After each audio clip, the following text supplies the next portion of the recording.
Hello ভাই, যে পরিমাণ বৃষ্টি পড়তেছে আর যদি 5-7 দিন এরকম বৃষ্টি পড়ে তাহলে রাস্তাঘাট সব ভরে যাবে একবারে। পানি অলরেডি এই যে সাইডে, দিক দিয়ে সাইডে এসে পড়ছে।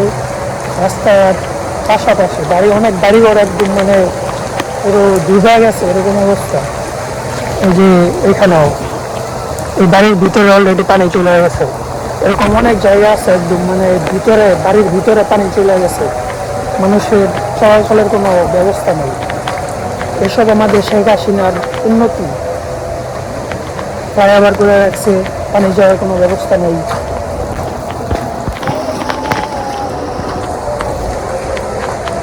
সিটি কর্পোরেশন আন্ডারে থাকা অবস্থায় কোনো জায়গা পরিষ্কার করা হয় না, কোনো ড্রেন পরিষ্কার করা হয় না। তারপরে কি বলে আপনার যে খালগুলো ঠিকভাবে খনন করা হয় না, পরিষ্কার করা হয় না। খালগুলো খনন করা হলে হয় মানে খাল তো তার আন্ডারে থাকে না, তো সরকারের আন্ডারে থাকে, তারপরে এগুলো পরিষ্কার করা হয় না। পানি কীভাবে যাবে? সব জায়গায় একদম বয়ে আছে।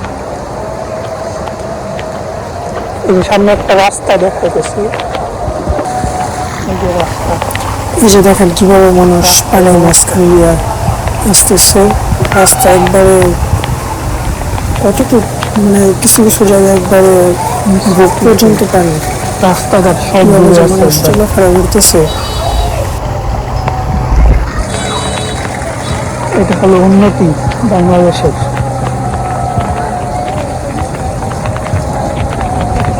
আর কি দেখাবো, মানুষের ভোগান্তির কোনো শেষ নেই, সব জায়গায় পানি।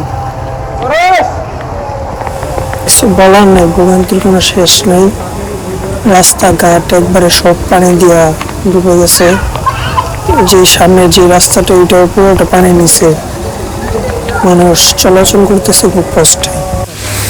কি আর বলবো, রাস্তাঘাট সবই পানির নিচে, মানুষের ভোগান্তির কোনো শেষ নেই। কনস্ট্রাকশনের কাজ চলতেছে, সবই পানির নিচে। এই হলো আমাদের উন্নতি।